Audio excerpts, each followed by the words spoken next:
बिस्मिल्लाहिर्रहमानिर्रहीम। अस्सलाम वालेकुम। रोशनी लाइट चैनल की तरफ से मेरे तमाम नाजरीन को खुश आमदीद। और नाजरीन इकराम, आज की वीडियो में आप लोग मुलाज़गर्त और अल्परसलान ड्रामा सीरीज़ के बारे में काफ़ी नई खबरें जानेंगे, जबकि इसके साथ साथ किस्त नंबर 35 का रिव्यू और आने वाली किस्त पर भी बात होगी। तो नाजरीन इकराम, सबसे पहले बात ये करते हैं कि अल्परसलान ड्रामा सीरीज़ आजकल क्यों नहीं दिखाई जा रही। तो इस हवाले से मद्दाहों के लिए खबर ये है कि कतर में होने वाले फुटबॉल वर्ल्ड कप की वजह से टीआरटी चैनल वो मैचेस नशर कर रहा है, जिसकी वजह से रिलीज होने वाली तमाम ड्रामा सीरीज 3 हफ्ते तक रोक दी गई हैं। यानी कि आप लोगों को अल्परसलान की अगली किस्त 3 हफ्ते बाद देखने को मिलेगी। इसके बाद आप लोगों को खबर देने जा रही हूँ मुलाज़गर्त के बारे में।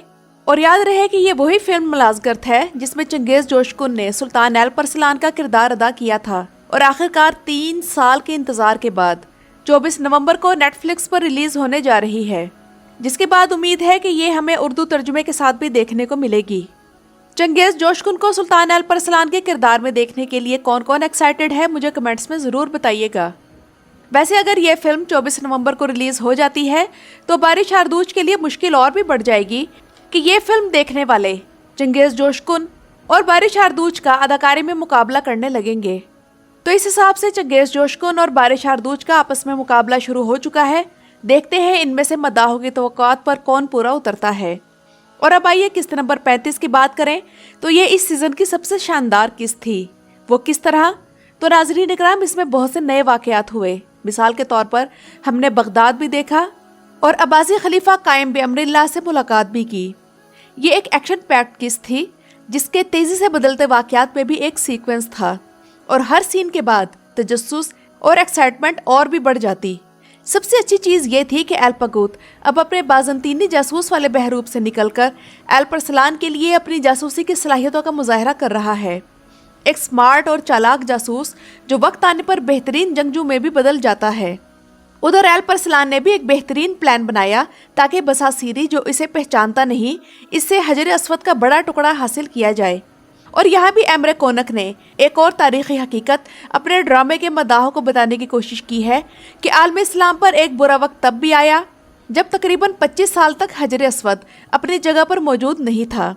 तो नाज़रीन इकराम, इस तारीखी हकीकत पर मेरी मुकम्मल वीडियो भी मौजूद है।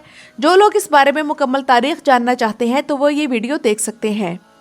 किस्त नंबर 35 में बगदाद की गलियाँ और मकानात बहुत अच्छे लगे और एक बिल्कुल नए किस्म का सिनेरियो और माहौल था। लेकिन मुझे कहीं कहीं ऐसा महसूस हुआ जैसा कि ये घर और गलियां मैं शायद बारबुरस्लान में देख चुकी हूँ। खास तौर पर बाजार में वो सीढ़ियाँ, वो तो बिल्कुल वैसी ही लगी। अल्बसासीरी एक दरिंदा सिर्फ शख्स दिखाया गया है जिसे इसका अंजाम जल्द देखने को मिलेगा। और अल्बसासीरी तारीख की एक अहम तरीन शख्सियत है जिसकी मुकम्मल तारीख पर जल्द मैं एक वीडियो अपलोड करूँगी। लेकिन अगर वास्पुरकान की तरफ आए तो सफीरिया, जो कि किस्त के आगाज़ में हेरोइन लगी और अल्परसलान की खैरखा मालूम हुई, अब ऐसा लगता है कि बगावत की इस गेम में अपने वालिद के साथ शामिल हो गई है। और आने वाली किस्त में होने वाले वाक़यात के मुतल्लिक जो सवाल हमारे जहन में आते हैं वो ये हैं, क्या सफीरिया वाकई अल्परसलान के खिलाफ गद्दारी करेगी और वालिद की बगावत में उसका साथ देगी? अल्परसलान हजर अस्वद हासिल करने में कामयाब होगा? अल्बसासीरी का अंजाम क्या होगा? यनाल बे, जिसकी असलियत से तकफुर ग्रेगोर वाकिफ हो चुका है, उसकी ज़िंदगी किस हद तक ख़तरे में है? तो सबसे पहले अगर सफीरिया खातून की बात करें तो अल्परसलान ड्रामे की यही खास बात है कि हम नहीं जान पाते कि जिसे गद्दार दिखाया जा रहा है वो गद्दार है या फिर जिसे वफादार दिखाया जा रहा है तो क्या वो वाकई वफादार है। ड्रामा देखने वाला अपने जहन को एमरे कोनक के हवाले कर देता है कि वो इसके जहन को कब्जे में लेकर ड्रामे के वाकयात के साथ साथ चलाए और ख़ुद कुछ भी ना सोचने दे, वरना कन्फ्यूजन पैदा हो जाएगी, जैसा कि अब सफेरिया के मामले में है कि आए वो गद्दार भी है या नहीं। और किस्त नंबर 35 के इख्तिताम पर जो गर्दनें काटने के लिए तलवारें और खंजर उठते देखे और जो आवाज़ें हमने सुनी, तो अगली किस्त का बेसब्री से इंतज़ार करना बनता है। और इस हवाले से मेरा ख्याल ये है कि सफेरिया अपने वालिद के साथ खेल खेल रही है और अल्परसलान के भरोसे को वो कभी नहीं तोड़ेगी, क्योंकि अल्परसलान ने बगदाद जाने से पहले उसे जो जिम्मेदारी दी थी वो जान पर खेल कर उसे पूरा करेगी। हो सकता है कि या तो वो अपने वालिद के भेजे गए उस कमांडर को रोक दे जिसे बाकी कमांडरों को इतला देने भेजा गया है, या फिर वो कोई नया हुक्म जारी करेगी। और मुझे लगता है कि लोगों को जो खंजर मारे गए हैं तो वो वास्पुरकान नहीं है बल्कि बेस है। और बुखारा के इन कमांडरों को वहीं ठिकाने लगा दिया जाएगा, या फिर सफेरिया कोई ऐसा तरीका ढूंढ लेगी जिससे बुखारा के इन कारखाने कमांडरों की जान भी बच जाए और इन्हें कत्ल ना करना पड़े। कि आखिरकार वो उसके वालिद के कहने पर ही यहाँ आए हैं और वो सबको अपने लालची और ताकत के भूखे वालिद की साजिशों का शिकार ना होने दे और इसके साथ साथ वास्पुरा कान भी बचा ले। अच्छा, वैसे पिछली किस्त से ही एल्परसलान से ज्यादा लकी सुलेमान चला आ रहा है।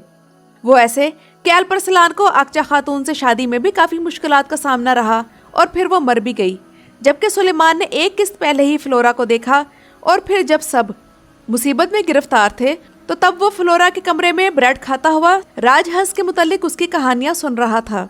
लेकिन जिस तरह सुलेमान ने काराजा खातून को बर्दाश्त किया है तो इतना तो इस बेचारे का हक बनता है। यानी कि बाहर सब आपस में लड़ मर रहे हैं जबकि सुलेमान किसी और ही दुनिया में मगन है।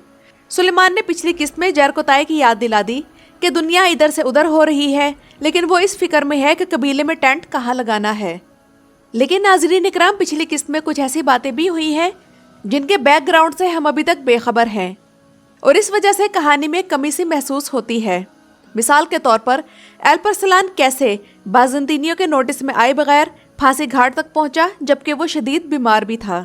तो यहाँ डायरेक्टर को इस हवाले से फ्लैशबैक दिखाना चाहिए था ताकि नाजरीन के जहन में उलझन ना रहती। दूसरी बात यह कि अल्पगूत और सुलेमान कैसे अलेक्जेंडर और तकफूर ग्रेगोर और उनके सिपाहियों से बचकर वास्पुरकान पहुंचने में कामयाब रहे। हालांकि सुलेमान जख्मी भी था और तकफूर ने यह कहा भी था कि जख्मी सुलेमान आसानी से पकड़ा जा सकता है। मेरा ख्याल है बीच में से हम कुछ ऐसा मिस कर गए हैं जिसे बाद में काट दिया गया है। और नाज़रीन इकराम, एल्परसलान बुयुक सल्जूकियों के हवाले से एक और बड़ी खबर आप लोगों के लिए ये है कि इसका स्क्रिप्ट राइटर बदल दिया गया है और अब आप लोगों को कहानी में थोड़ी सी तब्दीली महसूस होगी। किस्त नंबर 39 से नया स्क्रिप्ट राइटर इस सीजन के लिए स्क्रिप्ट लिखेगा। वैसे चंद किस्तों से देखने में आ रहा था कि ड्रामे का वक्त पूरा करने के लिए पिछले सीजन के फ्लैशबैक्स दिखाए जा रहे थे।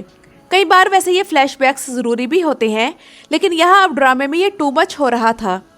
वैसे यहाँ महमद बोजदैक को भी मैं ये मशवरा देना चाहूँगी कि उन्हें भी कुरैश उस्मान के स्क्रिप्ट राइटर्स बदलने चाहिए, क्योंकि इनके ड्रामे का स्क्रिप्ट बहुत ज़्यादा प्रिडिक्टेबल होता है और काफ़ी वाक़यात के बारे में हम पहले ही अंदाज़ा लगा लेते हैं कि आगे क्या होने वाला है, जिससे ड्रामे में तजस्सुस बहुत कम रह जाता है।